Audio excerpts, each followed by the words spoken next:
Kanojo Mokanojo. Je l'ai présenté que très récemment dans la vidéo qui est sortie ce vendredi, mais au cas où certains ne l'ont pas vu, voici un petit résumé. Naoya est amoureux de Saki depuis l'école primaire et lorsqu'elle accepte enfin ses sentiments, il est le plus heureux. Mais un jour, une jolie fille nommée Minase Nagisa se déclare à lui. Ne pouvant rejeter sa déclaration d'amour ni trahir sa petite amie, Naoya décide de demander à Saki s'il peut aussi sortir avec Nagisa. L'anime a pour genre comédie, romance, school life, slice of life et pour thème école, polygamie, triangle amoureux.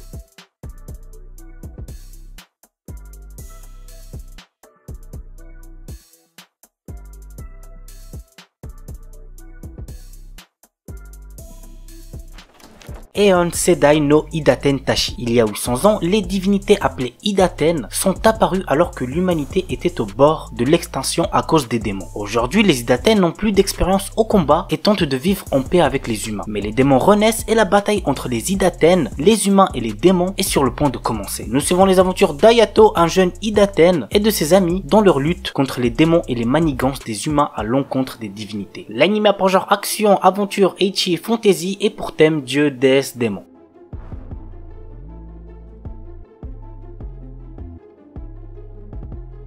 Shinigami Boshan Tsukuru Mei, un animé de romance avec une histoire plutôt originale. Voici le résumé. Dans un grand manoir vit un jeune homme, un aristocrate qui a été maudit par une sorcière. À cause de ce sort, le duc tue et détruit tout ce qu'il touche, les êtres vivants comme les objets. Vivant désormais dans un endroit reculé, le duc est accompagné d'Alice, sa servante qui aime le taquiner et l'embarrasser. Étant très proche d'elle, ne pas pouvoir la toucher est douloureux pour le jeune homme. S'ils ne peuvent même pas se tenir la main, comment leur amour pourra-t-il s'épanouir? L'anime a pour genre comédie, drame, ecchi, mystère, romance, shonen, slice of life surnaturel et pour thème amour, malédiction.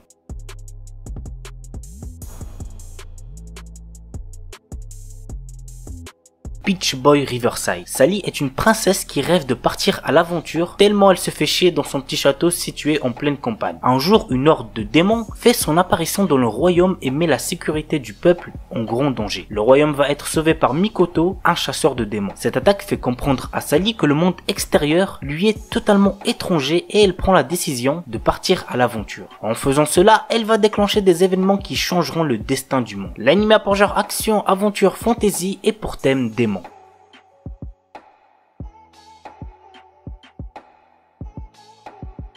Hajime Tenogal. Jeune Ashiba est un lycéen pas très assidu dont la seule préoccupation est de vouloir perdre sa virginité. Poussé par ses amis, il se met à genoux devant Yukana Yame et lui fait une déclaration d'amour. C'est pathétique, on est d'accord, mais ça a marché pour lui. À présent, Jeune sort avec Yukana, mais il n'avait pas vraiment réalisé qu'elle était une fille ultra branchée par la mode. L'anime a pour genre comédie, ecchi, romance, school life, slice of life, pour thème école, harem, quotidien et compte un total de 10 épisodes. Shinmai Osan Bokensha. Normalement, c'est à l'adolescence que l'on choisit de devenir aventurier. Rick Gladiator, notre héros, a quant à lui attendu d'avoir 30 ans pour quitter son emploi de commis de guilde afin de devenir aventurier. Il débute en tant que novice de rang F avec la force de combat d'un rang S. Après 2 ans d'entraînement intensif avec le groupe le plus fort du continent, notre héros se sent prêt à vaincre tous ceux qui le sous-estiment. L'anime a pour genre action, aventure, comédie, drame, ecchi, fantasy et pour thème dragon, elfe, monstre.